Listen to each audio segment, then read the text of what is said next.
Assalamu alaykum aziz qardoshlar. Har vaqtingiz xayrli bo'lsin. Biz bugun Photoshop 2022 yumush qurollarni tanishib chiqamiz. Bu qurollar tizimlikida mush qurol shu. Biz oldingi soatlik darsda ustidagi qurollarni tanishib chiqqan. Hozir bu qurollarni tanishib chiqamiz. Qani darsimizni boshlaylik. Bu qurolni odatda yumush qurol deymiz. Bu qurolning ishlash prinsipi biz oldingi soatda o'tgan bu ustidagi qurollar bilan o'xshash, lekin ba'zi farqli joylari bor. Hozir buni tanishib chiqaylik. Biz tamdagi mani yo'qdan tushib qolsak, biz mousening sol knopkasini bosib turib, biz buni ramkalaymiz. Ramkalab bo'lgandan keyin yana mousening sol knopkasini bosib, biz muvaffaq deb qaragan o'ringa kelib, mouseni qapiramiz. Qapagandan keyin yo'qolib ketdi. Endi Ctrl Z ni bosib qaytarib oldim. Undan keyin destination. Bu destination qanday ishlaymiz desanglar, masalan biz buni oldidagi source deganda yo'qotib o'tgan bo'lsak, destinationda ishga ko'paytirib oldi. Masalan, holatda. Mana ishga ko'paytirib oldim. Masalan, men buni yana bir nus ko'paytmoqchi bo'lib qolsam, kontrollar oldini bosib turib yakab qapadim. Holatda. Uchinchisi, masalan men yana Ctrl Z ni bosib, mashg'ulotimni qaytarib oldim. O destinationni qo'yib, ustiga transparent ni bosgan tanlab bo'lgandan keyin buni menga o'tkazsam mana. Bir xil yeyishgandek holat chiqdi. Tushunmadi. Masalan, odamni bekroq farq qildi. Bu odamni mashq qilib boqaylik. Hozir Ctrl Z ni bosib, buni qaytarib o'tdim. Qaytarib o'tgandan keyin transparentning to'g'ri belgisini ilib o'tgandan keyin odamni qayta tanlay.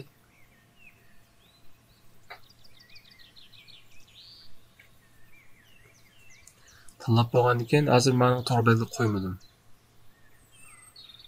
Hozir odamni ishga ko'paytmoqchiman.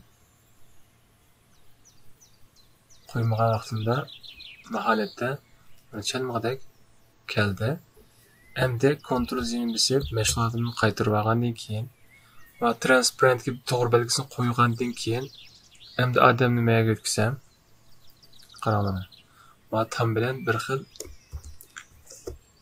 yeyishib ketgandek holat shakllandi. Buni o'zingizning ishlatish ehtiyojingizga qarata ishlatsangiz bo'ldi. Undan keyin masalan men odam o'rin tanlab bo'lgandan keyin mana bassam masalan ya ustidan yan chiqqan har xil unumlar bor. Biz buni masalan o'tning nimasini tanlab bo'lgandan keyin mana bosgandan keyin qaranglar. Holatda unum shakllandi. Undan keyin Ctrl Z ni bosib, men yana boshqasini tanlab bo'lgay, masalan, masoninkini va bosgandan keyin mana bu holatda. Odam tanlamay boshqa, masalan, o'zing xalq rayoniga shunda unum bermoqchi bo'lsanglar,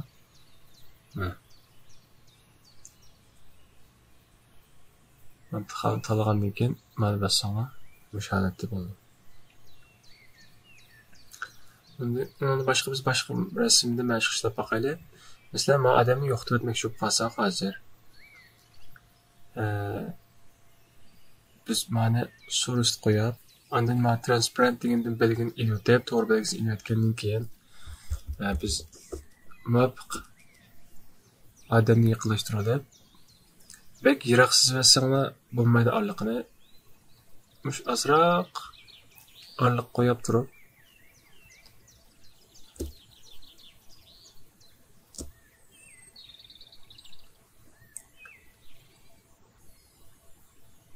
mana bu holatda odamni sizib oldik.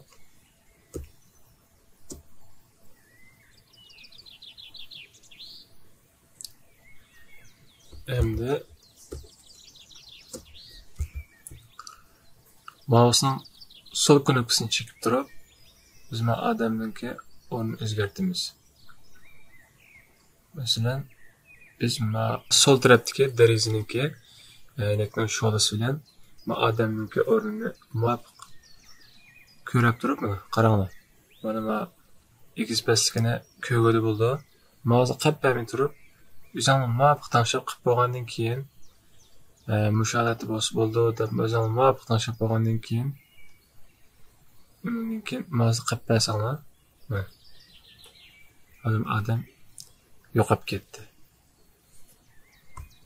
Sen yaqinlashtirgandan keyin masalan menga o'xshasa kichik xatolik qilib qolsa buni masalan o'zimni yadim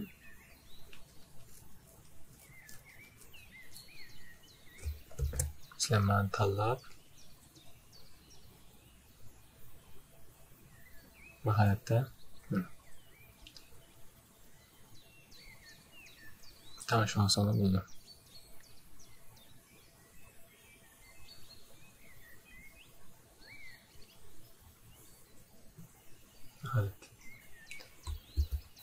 Qancha inchiklik bilan qilsanglar shuncha sifatli chiqadi. Buni o'zinglar qayta mashq qilish orqali ko'rib olsanglar bo'ladi. Biz yana boshqa rasmni mashq qilib boqaylik. Masalan, bu rasm qaraydigan bo'lsak, bu rasmdagi masalan, ma tüyga qo'y. Biz mani yo'qotmoqchi bo'lib qolsak, yana o'xshash. Biz avval siz olamiz. Siz olgandan keyin boshqa qo'yning o'rniga keladigan rayonni o'zimiz map degan o'ringa ekilib, mouse qatmagandan keyin mana bu holatda yo'qotib bo'ldi.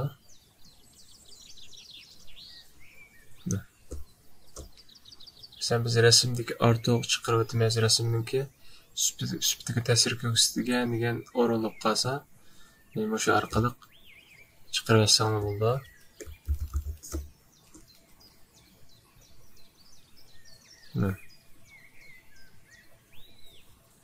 Ne çıkarıb olsam bo'ldi.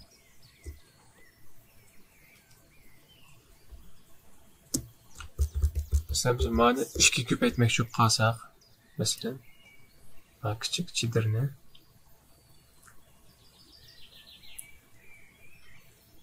hemen o'rnini sal cho'nroq olay.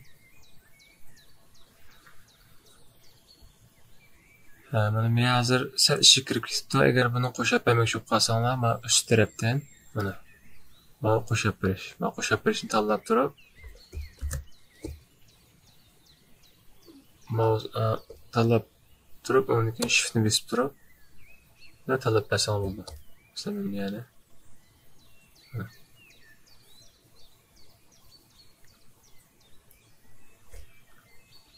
agarda matrab sal bek cho'ng tanlab qolibdi desanglar, mana mavi kesib o'tish.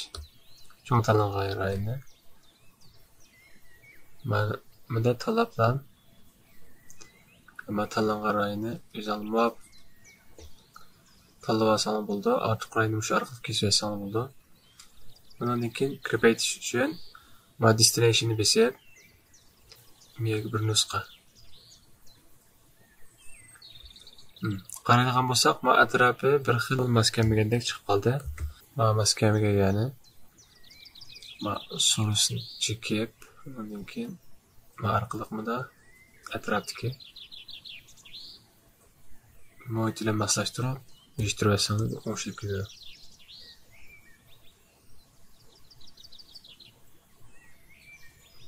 Mana shu shaklda. Buni qancha inchik qilsanglar shuncha sifatligi chiqadi bu.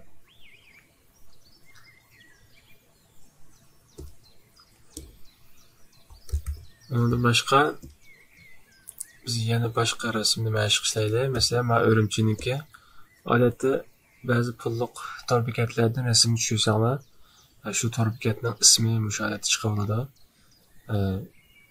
Buni mush qurol orqali intayin tez ham sifatli holda bu markalarni yo'qotalaysizlar. Biz avval ost tarafdagi ishlatmaydigan rayni kesib olamiz. Kesib kirib to'ldigan qurolimiz orqali biz ya'ni muvofiq biz o'zimiz ishlagan rayni kesib olamiz. Bundan keyin kontrol plusni besib muvofiq yaqinlatgandan keyin undan keyin tool degan qurolimiz orqali mana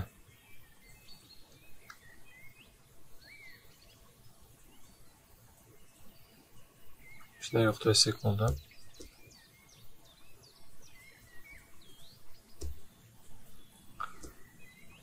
Masalan, bunda bekroq kirishib ketgan rayonini inchkilik bilan qilsanglar, sifatli chiqadi.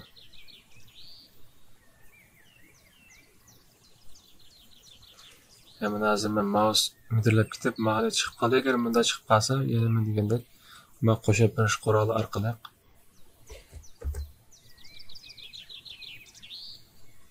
yerdan mahkam qilgan rangni qo'shib bersam bo'ldi.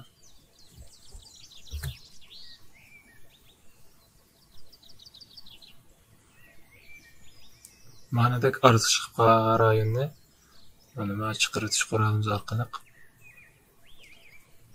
chiqarasam bo'ldi. Bundan keyin buni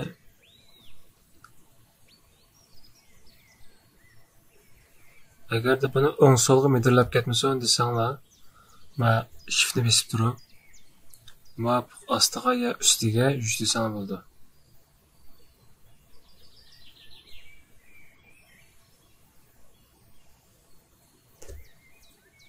Mana. Muvafiq o'rin tanlab bo'lgandan keyin mavzu qilib bersanglar bo'ldi.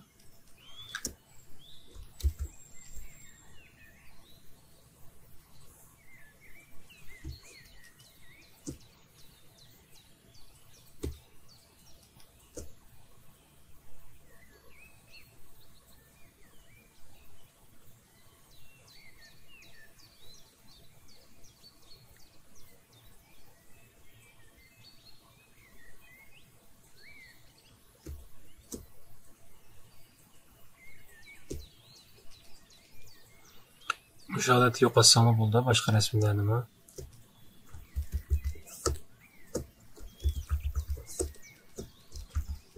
Ma'nodimi? Mana masalan, men ani men sizgan doir bek kang chiqib qolsa yaxshi chiqmaydi. Muvafiq bo'lgandan keyin buni biz ustiga moslashtiraylik. Buni shiftni besib turib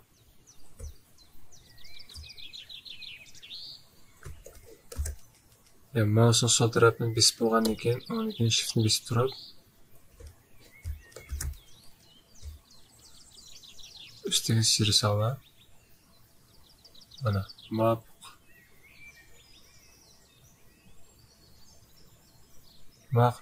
deb qaragandan keyin mouse qilib bersam bo'ldi.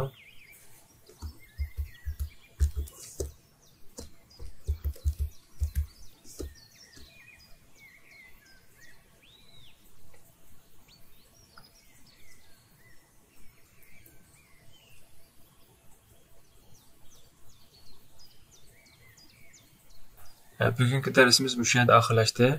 Yana bir qitim dars ko'rishcha salomat bo'linglar. Allohga omonat.